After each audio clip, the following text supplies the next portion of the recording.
bapak-bapak, ibu-ibu, saudara-saudara kaum muslimin rahimakumullah. Yang celakanya lagi, lahirlah budaya jilat menjilat, upeti dan lain sebagainya asal tujuan bisa tercapai. Sementara itu yang miskin ingin cepat menjadi kaya, sedang yang kaya ingin menjadi lebih kaya lagi. Kalau boleh tidak hanya sekedar dia saja yang kaya, anaknya harus kaya, cucunya tidak boleh miskin dan kere. Bahkan cucu daripada cucunya pun harus jadi orang-orang kaya. Ini keinginan yang wajar. Setiap orang tua tentu tidak ingin meninggalkan anak cucunya dalam keadaan miskin dan terlunta-lunta. Yang tidak wajar kalau keinginan itu membuat orang lalu menghalalkan segala macam cara, menyalahgunakan fasilitas yang dimilikinya, apalagi kalau dia berada dalam satu posisi di mana seharusnya dia memberikan contoh dan keteladanan. Maka akibatnya timbullah krisis wibawa, yang dari krisis wibawa ini mengendorlah disiplin. Sesungguhnya orang lalai, orang tidak mau berdisiplin karena di mukanya, di matanya, dalam pandangannya tidak ada lagi orang yang dianggapnya berwibawa. Dan wibawa itu hilang oleh karena orang merasa tidak ada keteladanan yang patut dijadikan contoh dalam kehidupannya. Inilah sesuatu yang kurang dirasakan di zaman kita sekarang ini. Bukan kurangnya teori, bukan kurangnya segala macam kaedah dan dalil, tetapi yang kita rasakan sekarang ini kurangnya contoh dan keteladanan dari orang-orang yang seharusnya memberikan contoh dan keteladanan itu. Berangkat dari sejarah dan kehidupan Rasulullah sallallahu alaihi wasallam, keberhasilan yang beliau peroleh, salah satu dasar utamanya ialah satunya kata dan perbuatan. Tidak bermental ganda, tidak bermain minyak di atas air, tidak menggunting dalam lipatan. Lidahnya adalah hatinya, ucapannya adalah perbuatannya, dan apa yang beliau ajarkan kepada orang lain, beliaulah pelaksana pertamanya. Saudara-saudara kaum muslimin rahimakumullah. Sementara itu pada sisi lain, yang miskin ingin cepat menjadi kaya, maka ia terjebak dalam prinsip tujuan menghalalkan cara apapun saja dilaksanakan asal dia bisa segera menjadi kaya. Maka salah satu jalan yang banyak dilaksanakan orang untuk mencapai kekayaan tanpa harus peras keringat dan banting tulang seperti umumnya orang adalah melalui satu jenis permainan yang umumnya kita kenal dengan nama judi. Ada dua bentuk dan pola daripada judi. Walaupun seiring dengan kemajuan ilmu pengetahuan dan teknologi canggih, peradaban manusia semakin tinggi, maka jenis macam judi yang dimainkan oleh manusia ikut-ikut menjadi canggih. Tetapi pada umumnya ada dua jenis macam judi itu. Pertama, ada judi yang dilakukan secara langsung, dalam arti seorang petaruh berhadapan dengan bandar atau orang berhadapan dengan orang. Dari judi yang dilaksanakan secara langsung ini, efek negatif yang segera bisa kita lihat dengan nyata. Pertama, timbulnya rasa dendam dan permusuhan. Walaupun orang nampak duduk berhadap-hadapan, walaupun kelihatannya mereka tertawa satu sama lain, tapi yakinlah itu cuma sekedar kulit saja. Pikiran yang ada dalam benak tiap-tiap orang yang terlibat dalam perjudian tidak lain ialah bagaimana saya bisa mengalahkan lawan main saya. Akibatnya tentu bisa kita pastikan akan timbullah dendam dan permusuhan bagi yang kalah, akan timbullah rasa sombong dan menganggap remeh orang lain bagi yang menang. Yang kedua, lalainya orang kepada apa yang menjadi tanggung jawab dan kewajibannya. Orang bisa lupa kepada anak dan istri. Kalau kepada anak dan istri saja sudah bisa lupa, apalagi kepada yang lain. Sebab anak dan istri memang merupakan bagian daripada kehidupan kita. Konon lagi saudara, konon lagi keluarga yang lain, anak istri saja bisa terlupakan oleh penyakit dan permainan yang bernama judi ini. Yang ketiga, hilangnya rasa sayang kepada harta. Harta yang didapatnya dengan peras keringat dan banting tulang. Mungkin pergi pagi dan pulang sore. Setibanya dia di meja judi, apalagi uang tadi sudah bertukar dengan dalam bentuk koin, maka rasa sayang kepada harta itu tidak akan pernah ada lagi. Tetapi saudara-saudara, bagaimanapun juga, judi dalam artian langsung semacam ini hanya melibatkan orang-orang tertentu. Artinya selektif. Ada judi yang lebih berbahaya daripada jenis ini, perjudian massal. Taruhlah roulette dan kasino itu judi. Tetapi judi jenis roulette dan kasino ini bahayanya hanya untuk orang-orang tertentu yang memang sudah mapan, kelompok elit. Masa iya bocah angon di kampung main roulette? Apa ia yang tinggal di pinggir kali kenal kasino? Ya entahlah kalau kasino Prambos ya. Dari judi massal semacam ini lahirlah penyakit yang dinamakan tulul amal. Tulul amal, orang yang terlalu panjang angan-angan. Bukan tidak boleh orang bercita-cita, sebab cita-cita itu perlu. Katanya manusia tidak makan masih bisa hidup 1 bulan lebih. Manusia tidak minum masih bisa hidup 3 hari lebih. Tapi manusia tidak punya cita-cita 1 jam pun dia tidak akan bisa hidup. Karena faktor yang membuat kita bergairah menghadapi kehidupan, faktor yang mendorong kita untuk tetap berusaha dan tegar menghadapi resiko, karena adanya cita-cita di dalam kehidupan kita. Tetapi cita-cita tanpa direalisir dengan usaha, cita-cita yang tidak berangkat dari kemampuan yang ada, pada akhirnya hanya akan merupakan cita-cita yang mengawang, tidak akan terwujud dalam kenyataan, dan akan membentuk manusia menjadi orang yang tulul amal, panjang angan-angan, terlalu muluk keinginan, tidak berangkat dari kemampuan dan kesanggupan yang ada pada dirinya sendiri. Maka penyakit inilah yang telah menghasilkan dan melahirkan penghayal-penghayal kelas berat, tukang-tukang ngelamun kelas tinggi yang hidup di angkasa luar. Dan sejarah belum pernah mencatat ada orang menjadi kaya karena judi, itu belum pernah. Saudara lihat saja orang kaya yang namanya Adnan Khashoggi, orang kaya yang namanya Henry Ford, orang kaya yang namanya Aristotle Onassis, orang kaya yang namanya David Rockefeller. Itu seluruhnya menjadi kaya bukan karena mereka terlibat dalam perjudian, tapi karena kerja keras, peras keringat, banting tulang.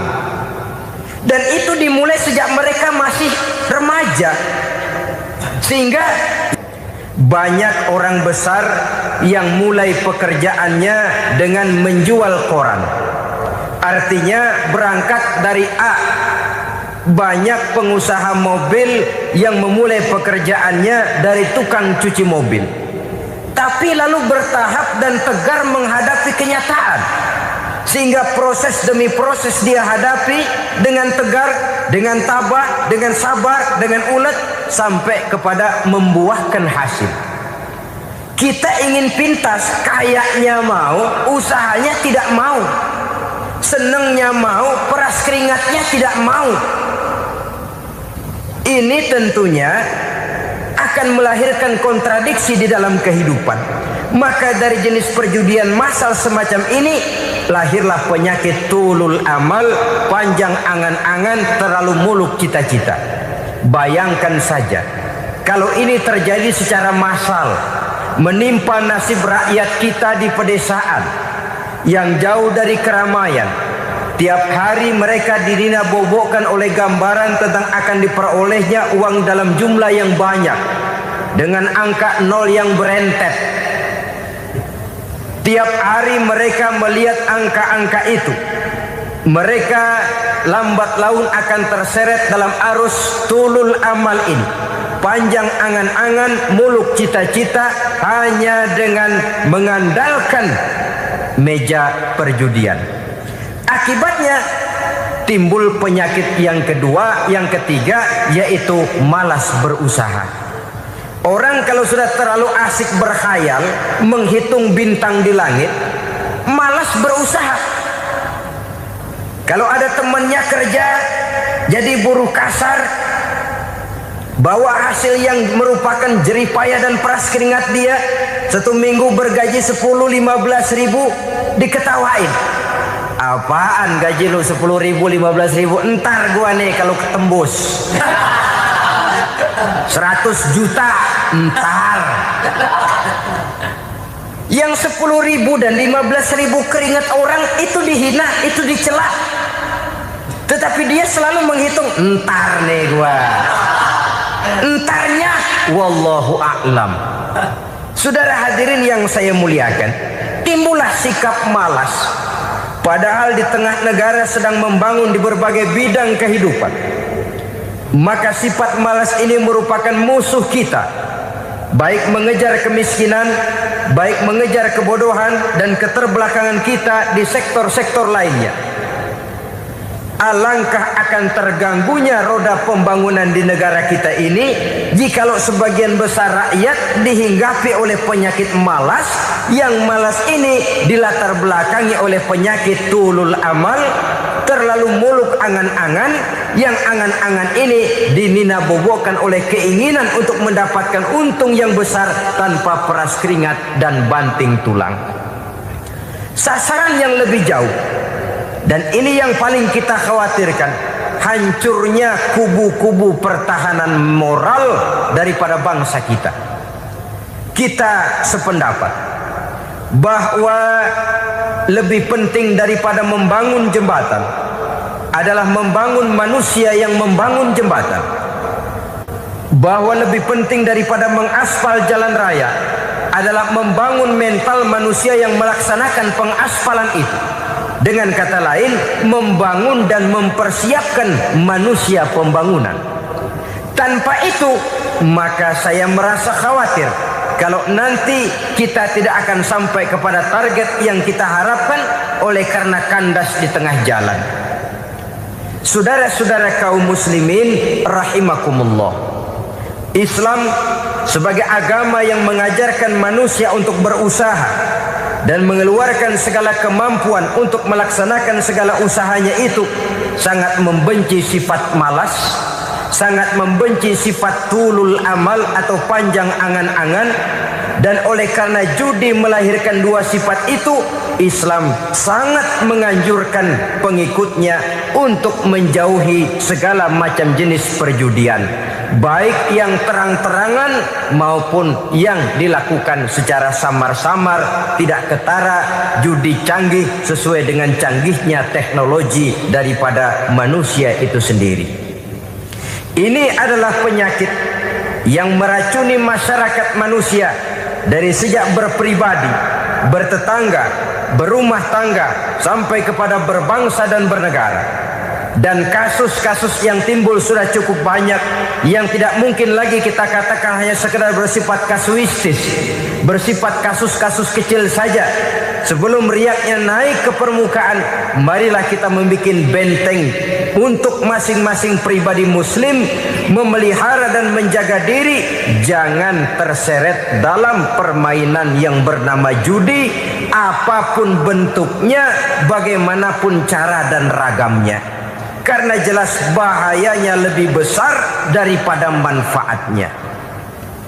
Taruhlah kita barangkali kemarin-marin hanyut dalam arus perjudian, tetapi hendaknya kita bisa mengambil pelajaran bahwa seorang mukmin adalah seorang yang apabila dia melakukan kesalahan, dia segera sadar, dijadikannya pelajaran untuk tidak diulanginya lagi pada masa-masa yang akan datang.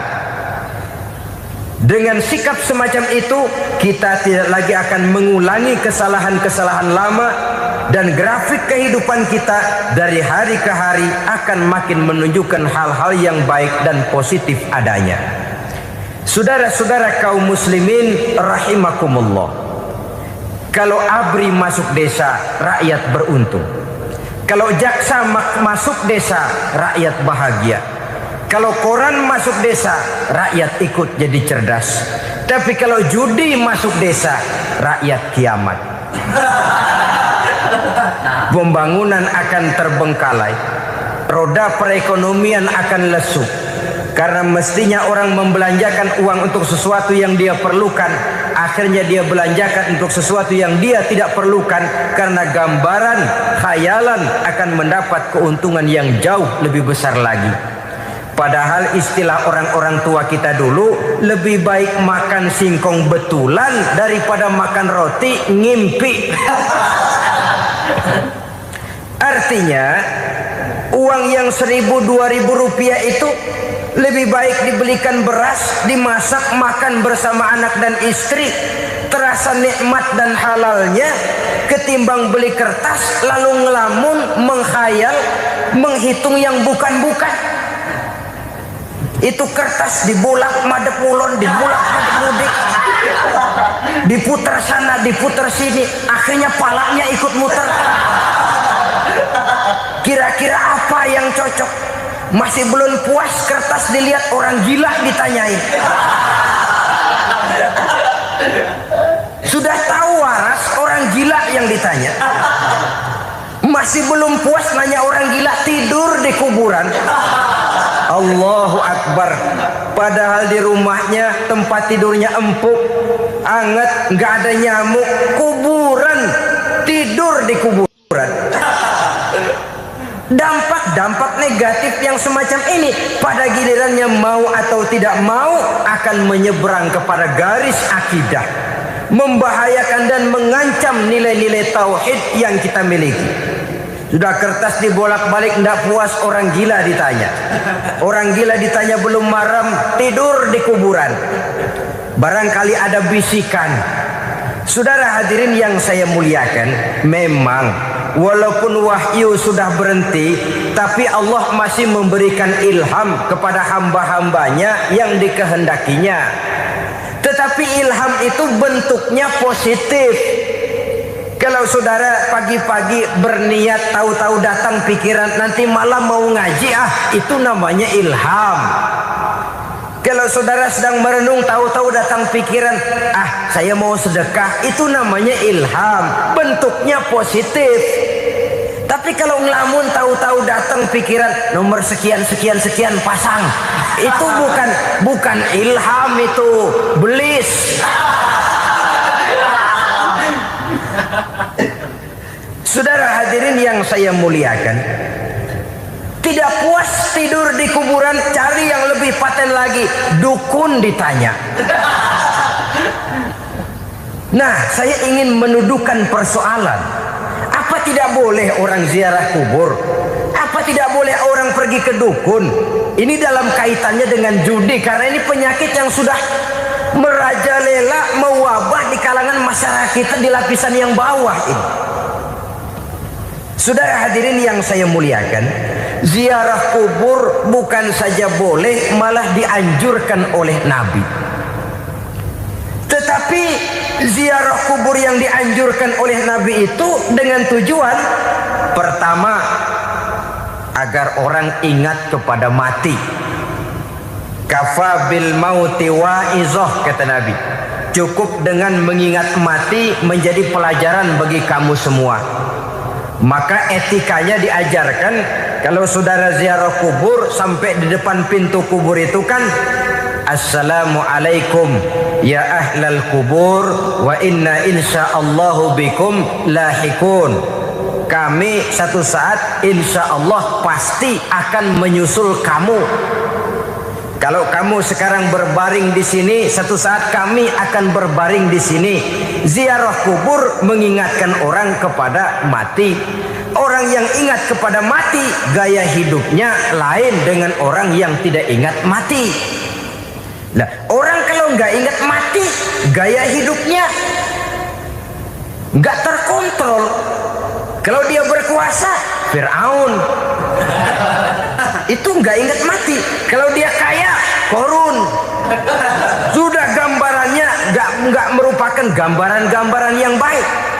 Orang yang ingat mati, dia berkuasa, dia berlaku adil. Satu saat saya akan mati dan ini akan dimintakan pertanggungan jawab. Orang kaya ingat mati, dia akan jadi pemurah. Kenapa? Kalau saya diberikan ilmu, pertanyaan akhirat cuma satu, ilmumu kau amalkan untuk apa? Kalau saya diberikan umur panjang, pertanyaan akhirat cuma satu, umurmu kau habiskan di mana? Tapi jikalau saya diberikan harta, pertanyaan akhirat ada dua, hartamu kau dapat dari mana, kau belanjakan kemana? Depannya ditanya, belakangnya ditanya. Dapat dari mana, dibelanjain kemana? Sebab dua-duanya berkaitan dengan kegiatan. Kadang-kadang dapatnya dari jalan yang baik, tapi keluarnya ke tempat yang tidak baik, itu pun tidak betul. Atau dapatnya dari yang tidak baik, tapi dibelanjakan untuk yang baik, itu pun tidak bisa diterima. Oleh karenanya, dengan mengingat mati, gaya hidup seseorang jadi terkontrol karenanya. Yang kedua, dianjurkan kita untuk berziarah kubur itu mendoakan orang-orang yang sudah meninggal. Mal mayyitu fi qabrihi illa kal gharikil mutaghawis, kata Nabi. Orang yang sudah meninggal itu di alam barzakhnya adalah seperti orang yang tenggelam di lautan, menunggu doa dari keluarganya yang masih hidup. Apakah itu anaknya, kemenakannya, cucunya, dan lain sebagainya. Adapun yang kalau kita ziarahi itu kuburnya orang-orang yang kita tahu merupakan orang soleh, orang yang berjiwa bersih, yang kita kenal ketakwaannya kepada Allah Subhanahu wa ta'ala, tidak ada salahnya kita bertabarruk, asal jangan dengan satu keyakinan bahwa dia secara mandiri bisa mendoakan kita. Dia hanya bisa melakukan itu hanya dengan izin Allah. Nah, umumnya orang kalau sudah ziarah ke kubur-kubur keramat itu Allahnya kelupaan. Itu yang dikhawatirkan merusak dan mengganggu akidah. Sehingga di awal-awal perkembangan Islam, Nabi pernah melarang orang ziarah kubur itu. Ini bisa kita simak dari hadis, kuntu nahaitukum an ziyaratil qabri fazuruha. Dahulu aku pernah melarang kamu untuk ziarah kubur. Adapun sekarang kalau mau ziarah, ziarahlah kamu. Kata-kata dulu aku pernah melarang kamu itu menggambarkan bahwa pada permulaan perkembangan Islam, nilai keimanan para sahabat masih rapuh, masih lemah, masih memerlukan pembinaan. Sehingga kalau mereka sering ke kubur, dikhawatirkan mereka minta kepada kubur. Nah, tetapi tatkala nilai keimanannya sudah mapan, sudah kuat, kata Rasul, fazuruha. Adapun sekarang kalau mau pergi berziarah, ziarahlah kamu. Masya Allah, apa yang sudah disampaikan oleh guru kita almarhum Kiai Haji Zainuddin MZ sangat luar biasa. Sahabat beriman yang dimuliakan Allah, tetaplah di kajian ini karena kajian ini belum selesai. Maka dari itu, mari kita lanjutkan kembali. Selamat mendengarkan. Saudara hadirin yang saya muliakan, jadi jangan melupakan Allah. Saya bisa saja berkata, kalau saya misalnya pakai cincin, lalu saya bilang, saya sejak pakai cincin ini, jangan anak gadis, nenek-nenek ngelihat saya lemes.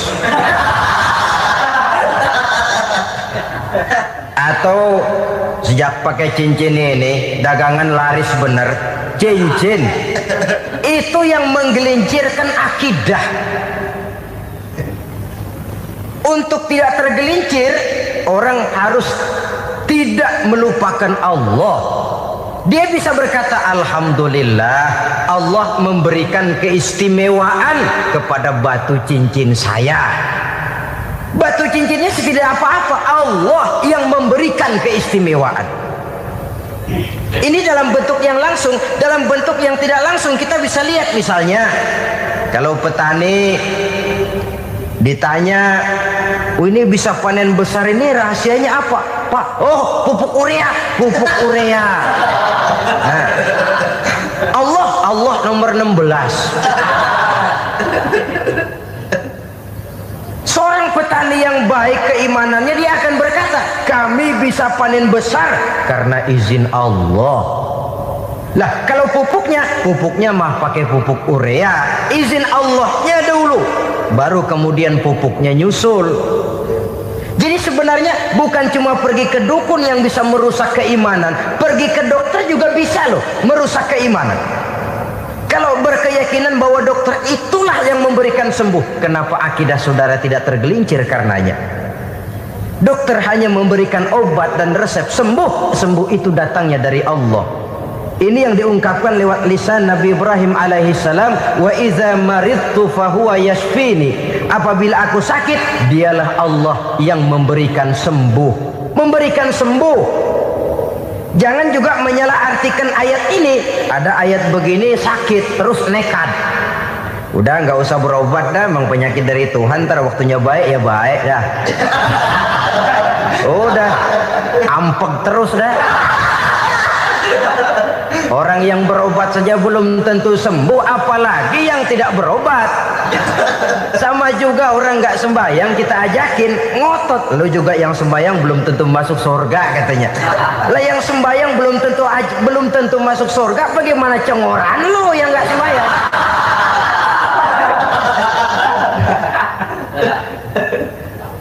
Saudara hadirin yang saya muliakan, kaum muslimin yang berbahagia.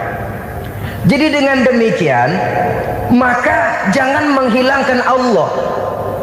Kita, ajaran pokok dalam Islam adalah ajaran tentang tauhid. Nah, tauhid ini menyangkut mengesahkan Allah, baik di dalam zatnya, baik di dalam sifatnya, baik di dalam perbuatannya, baik di dalam beribadah kepadanya.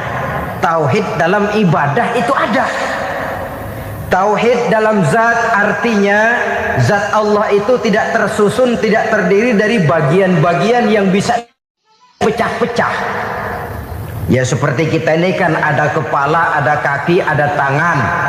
Allah tidak tersusun zatnya dari bagian-bagian. Esa zatnya tidak bisa dibagi-bagi.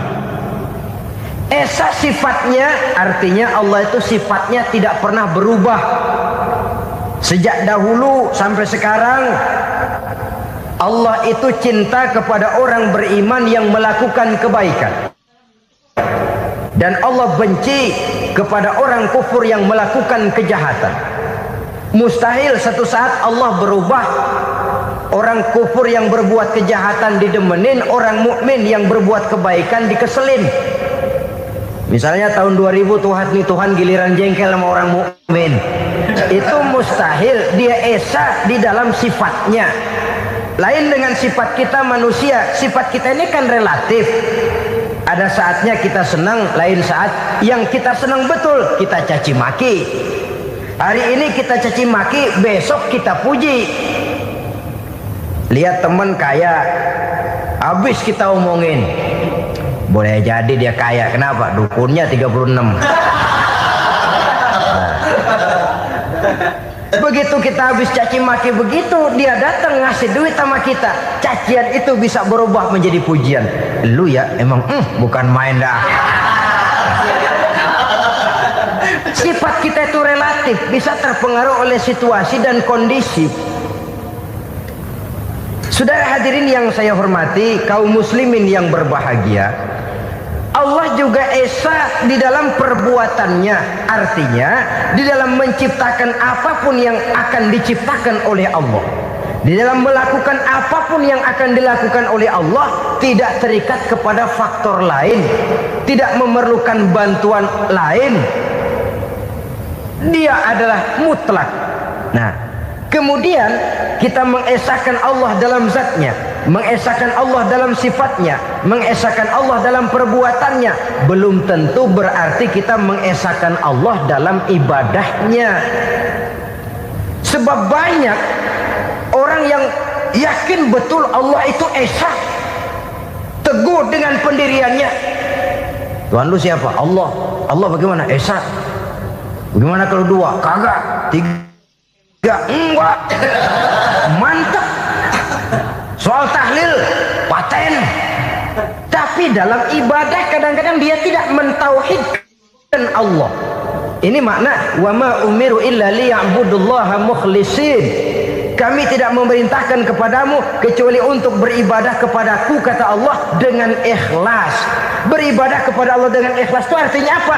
Beribadah hanya untuk Allah saja. Nah, kalau hanya untuk Allah saja, lalu kita minta berdoa di depan kuburan orang yang soleh, apa syirik? Tidak syirik. Kalau kita berkeyakinan bahwa orang tempat kita memanjatkan doa itu hanya bisa mendoakan kita dengan izin Allah. Dia sendiri tidak punya kekuasaan apa-apa. Tanpa izin Allah dia tidak bisa berbuat apa-apa. Itu tidak menyebabkan orang menjadi syirik.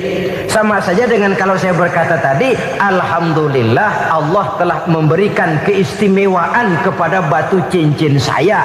Apa salahnya Allah memberikan keistimewaan kepada benda-benda mati? Allah memberikan keistimewaan kepada Hajar Aswad, benda mati. Allah memberikan keistimewaan kepada Masjidil Haram, benda mati. Allah memberikan keistimewaan kepada Ka'bah, benda mati.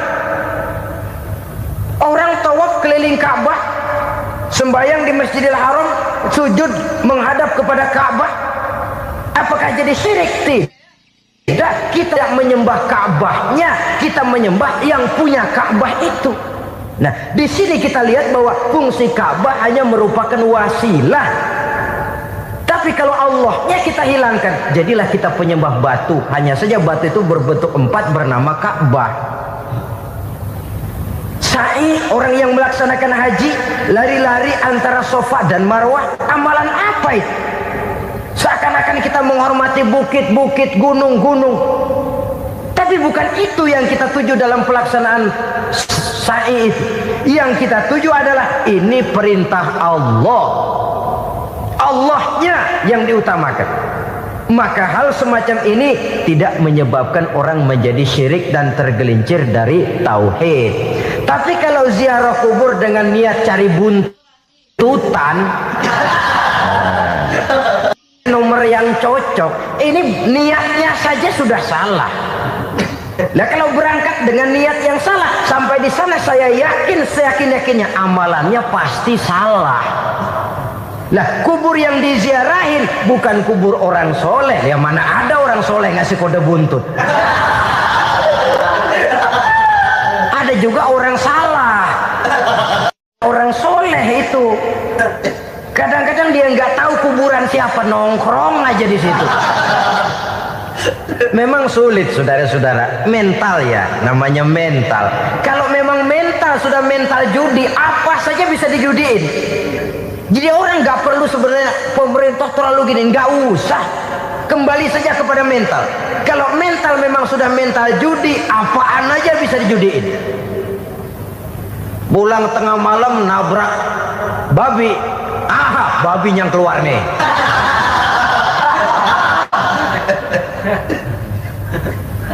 Mobil lewat, nomornya bisa dijudiin. Bajai lewat, bajai bisa dijudiin. Mental. Kalau memang mental sudah mental judi, apapun saja bisa dijudikan. Saudara hadirin yang saya muliakan, lalu bagaimana dengan dukun? Ya, saudara hadirin, pergi ke dukun hakikatnya sama dengan pergi ke dokter. Orang berusaha melaksanakan yang namanya syariat, hakikatnya kembalikan kepada Allah. Syariatnya kita laksanakan. Tetapi, nah ini tetapi, yang pertama saudara harus tahu betul dukunnya itu bayang apa enggak, agamanya kuat apa enggak. Sebab ya tentu tidak ada dukun yang jelek, karena pada umumnya penyakit dukun itu kan nyohor, iklan lewat koleha-kolehanya. Kita bisul kecil datang, kita dukun, ah ini si kecil kemarin bisul kayak kelapa 5 menit baik. 5 menit padahal Padahal kemarin kagak ada yang datang. Diolah sedemikian rupa supaya orang mantap. Jadi jangan asal sembarangan. Kadang-kadang lihat potongan dukunnya aja kita ngeri. Mukanya sudah klemot, nggak pernah tersentuh air wudhu. Jangankan air wudhu, mandi aja jarang. Yang kayak begini yang dipegang mati-matian, yang dipercayai habis-habisan, akan kita kemanakan tauhid kita ini? Apalagi kalau perginya sudah dengan niat mencari nomor yang jitu. Itu saya katakan lagi tadi, berangkat saja sudah dengan niat yang salah. Orang berusaha silahkan. Sama juga kita ke dokter. Oleh dokter kan setelah diperiksa penyakit kita, lalu dianalisa, oh ini penyakitnya ini. Kemudian diberikan obat. Lah, obat itu kan tentu ada aturan minumnya tuh. Yang kapsul ini sehari 3 kali, yang tablet ini sehari 2 kali. Kalau kita minumnya kelebihan, overdosis namanya. Saking pengen cepet baik, sekali minum 10 tablet. Ya memang nggak sakit-sakit lagi, tapi nggak hidup sudah. Habis. Kita pun dalam melaksanakan amalan hidup beragama begitu. Saudara datang kepada kiai, orang-orang soleh, meminta amalan, wiridan, itu jangan sampai overdosis. Tidak sesuai dengan kemampuan pribadi. Wong masih SD sudah minta matematika kelas SMP, celeng. Baru SMP sudah minta diajarkan filsafat kelas perguruan tinggi, semaput.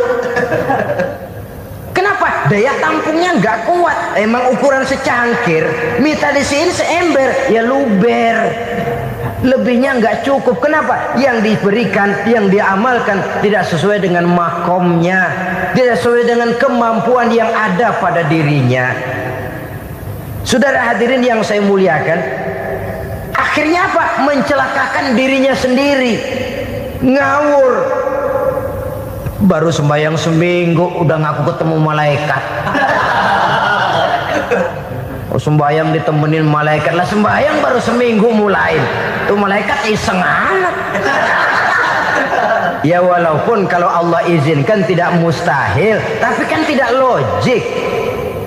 Orang yang melaksanakan ibadah puluhan tahun memerlukan riyadhah dan latihan, khusyuk dan tawadhu, penuh tazallul, merendahkan diri di hadapan Allah, belum tentu mendapat karunia yang semacam itu. Saudara hadirin yang saya muliakan, jadi dengan kata lain, yang pertama, lihatlah dulu kualitas dukun yang akan saudara datangi itu. Ini kualitas black apa kualitas white? Aspal apa cat putih? Sehingga jangan sampai kita salah pilih. Sebab biasanya orang kalau sudah hanyut di kali, rumput pun dia pegangin. Dia tahu kalau rumput tidak akan bisa menahan bobot badannya, tapi karena posisinya posisi terjepit, rumput pun dia pegang. Ini satu gambaran psikologis betapa orang dalam keadaan panik, kepepet, kejepit, yang tidak mestinya dipegang pun akan dipegangnya juga. Walaupun dia tahu itu tidak akan bisa menahan bobot badannya, namun dipegangnya juga. Oleh karenanya, yang pertama, lihat dulu kualitas dukunnya. Yang kedua, saudara-saudara, jangan berkeyakinan bahwa dukun itulah yang memberikan permintaan saudara. Si dukun hanya bisa dengan izin Allah. Nah ini kuncinya. Kalau izin Allahnya dihilangkan, dan ini yang jarang. Biasanya kalau kita diajak ke dukun, di sono aja no paten banget, abah ano, abah ini, abah ano, abah. Lah, lalu pikiran kita kan terfokus. Dikala itulah kita mulai menyampingkan Allah. Di situ yang dikhawatirkan nilai tauhid kita jadi tergoyah karenanya.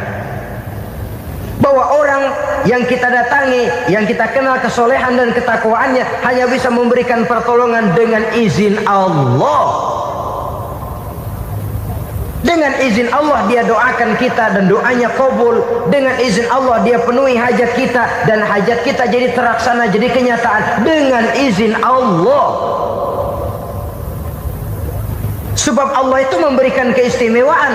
Ada waktu istimewa, ada tempat istimewa, ada jam istimewa. Kenapa sih sedekah hari Jumat dengan sedekah hari Kamis pahalanya kok lebih besar hari Jumat? Karena itu waktu istimewa. Kenapa untuk sembahyang sunnah dianjurkan sepertiga malam yang terakhir? Karena itu waktu istimewa. Kenapa doa di Multazam, di dekat Hajar Aswad, di Hijr Ismail, di Raudhah dikabulkan Allah? Karena itu tempat istimewa. Memang kadang-kadang ada orang berkata, kalau mau berdoa kenapa mesti di kuburan wali? Di rumah juga berdoa, Tuhan dengar. Betul, Tuhan dengar, bahkan tidak berdoa pun Allah tahu isi hati kita. Tapi soal dikabulkan atau tidak, itu hak Allah. Dan Allah memberikan fasilitas kepada tempat-tempat tertentu dan istimewa. Dan itu diajarkan oleh Nabi. Di Raudhah perbanyak doa. Kenapa? Itu tempat yang mustajabah. Artinya Allah memberikan keistimewaan kepada tempat-tempat tertentu. Dalam konteksnya dengan ini, makom para aulia, para wali, para ulama soleh, tidak ada salahnya kita berdoa di sana, bertawassul, bukan meminta kepada si kiai, bukan meminta kepada si ulama, bukan meminta kepada si wali, meminta kepada Allah melalui tempat yang orangnya kita yakin dekat dengan Allah. Walaupun Allah tidak memerlukan perantara, itu jelas. Allah tidak memerlukan calo, memang. Tapi Allah menyediakan waktu dan tempat-tempat istimewa. Itu harus kita manfaatkan untuk mendekatkan diri dan berdoa kepadanya. Saudara-saudara kaum muslimin rahimakumullah, saya kembali dalam konteksnya dengan dukun yang akhir-akhir ini jadi populer karena merajalelanya judi sampai kepada desa-desa, pedesaan-pedesaan terpencil, yang akibatnya menjauhkan orang dari nilai tauhid. Padahal benar kalau orang berkata kadzabal munajjimun walau sodaku, tukang-tukang ramal itu bohong walaupun benar. Kalaupun betul, kebetulan. Itu maksudnya bohong walaupun betul, betulnya betul kebetulan. Maka para remaja itu biasanya gemar kepada membaca bintang Anda minggu ini, kan begitu toh? Nah, apa Aries, apa Virgo, apa Leo dan sebagainya, dan itu memang menarik untuk dibaca. Rezeki sebelah kulon, asmara anget. Saudara hadirin, hal yang semacam ini boleh saja untuk dibaca, tapi tidak untuk diyakini kebenarannya. Boleh saja untuk dibaca, tapi tidak untuk diyakini kebenarannya. Karena meyakini kebenarannya sama saja dengan mendahului Allah. Dan itu bisa menggelincirkan nilai-nilai tauhid kita. Tauhid dalam ibadah saya katakan tadi, menyembah hanya kepada Allah, bermohon hanya kepada Allah dengan menggunakan fasilitas-fasilitas yang disediakan oleh Allah, baik berupa waktu maupun tempat-tempat tertentu dan orang-orang. Ya, kalau waktu dan tempat saja ada yang diberikan keistimewaan oleh Allah, padahal tempat itu benda mati, apalagi manusia yang merupakan makhluk hidup. Saudara hadirin yang saya muliakan, saudara-saudara kaum muslimin yang berbahagia, sehingga dengan demikian kita tetap menjaga nilai-nilai akidah. Dan dengan ini syariat kita laksanakan tanpa membuang hakikat. Sebab hakikat tanpa syariat itu kosong. Syariat tanpa hakikat juga tidak ada tujuan. Yang penting hati bersih, nggak sembahyang nggak apa-apa. Mana bisa begitu, Mas? Kalau memang hati bersih nggak usah sembahyang nggak apa-apa. Nabi Muhammad dulu berhenti dong sembahyang. Sebab beliau orang yang hatinya paling bersih. Nah, orang yang hatinya paling bersih saja sembahyang yang nggak berhenti, masa kita lalu mau berhenti? Yang penting kan kita bisa dekat dengan Allah melalui perasaan, banyak-banyak ingat. Apa itu sembahyang? Macam-macam. Itu hakikat saja tanpa syariat ya tidak bisa. Syariat saja tanpa hakikat juga gerak lahir yang tanpa roh namanya. Kita melakukan sholat tapi kita tidak tahu untuk apa kita sholat dan kenapa kita sholat dan siapa yang kita sembah di dalam kita sholat. Sehingga dengan demikian keduanya tidak bisa terpisahkan satu sama lain. Seperti halnya kulit dan isi. Barangkali pernah saya ingatkan, kulit penting, isi pun juga penting. Hakikat penting, syariat juga penting. Dan kita jangan salah mengartikan terjebak dalam ucapan-ucapan yang masih memerlukan penafsiran. Sehingga lalu kita cenderung mendiskreditkan dan menjelekkan para wali. Misalnya ada ucapannya Syekh Abdul Qadir Jailani yang berkata begini, barang siapa yang masuk ke rumahku lalu ia memakan makananku, maka ia akan masuk surga. Ini kalau ucapan ini dipahami secara apa adanya, ya jelas orang bisa tergelincir. Tapi kalau ditafsirkan secara betul, siapa yang masuk ke dalam rumahku? Di mana rumah Syekh Abdul Qadir? Di mana umumnya rumah para wali? Di masjid. Jadi siapa yang masuk ke dalam rumahku? Masjid. Lah kalau sudah di dalam masjid, makanannya apa? Getuk. Tentu saja tidak. Kalau sudah di masjid itu ya makanannya ya wirid, zikir, tahajud, baca Quran, paling kurang i'tikaf. Jadi siapa yang masuk ke masjid lalu dia sujud, wirid, zikir, ya jelas saja surga. Jangan membaca ucapan ini lantas rame-rame nyari bekas rumah Syekh Abdul Qadir. Rame-rame masuk ya rumah kecil. Saudara hadirin, kita terlalu terpaku kepada materi ucapan dan melupakan filsafat daripada ucapan itu sendiri. Dalam kondisi yang sedemikian sangat boleh jadi orang lalu tergelincir karenanya. Oleh karena itulah saudara-saudara, saya kembali kepada satu prinsip, bahwa sebenarnya dengan tidak perlu menyalahkan pihak-pihak lain, mari kita kembali kepada sikap mental kita sebagai muslim. Kalau mental memang sudah mental penjudi, apapun bisa dijudikan. Tapi kalau mental itu tidak ada, walaupun di kiri kanan dan depan belakang banyak dibuka tempat-tempat perjudian, saya yakin kita akan mampu menahan dan menjaga diri. Sikap mental inilah yang memerlukan pembinaan dari kita semua. Sehingga dengan demikian kita akan menjadi pribadi-pribadi yang bisa bertahan dari segala gempuran-gempuran yang datang dari luar karena adanya prinsip ketahanan mental itu tadi. Sekali lagi saya ingatkan bahwa judi selamanya tidak akan pernah mendatangkan kebahagiaan. Judi tidak akan membuat orang menjadi kaya. Judi tidak akan membuat orang makin akrab berteman dan bersaudara. Yang jelas judi melahirkan permusuhan dan dendam, membangkitkan rasa malas, memulukan angan-angan tanpa mau peras keringat dan banting tulang, melalaikan orang dari tanggung jawab dan kewajibannya, membuat ia lupa kepada anak, istri dan seluruh keluarganya, dan pada akhirnya dia akan terjebak dalam satu permainan yang makin menjauhkan dia dari proses kesadarannya sebagai manusia. Sebagai uraian penutup, marilah kita renungi firman Allah dalam Al-Baqarah ayat 208. A'udzubillahi minasyaitonir rajim.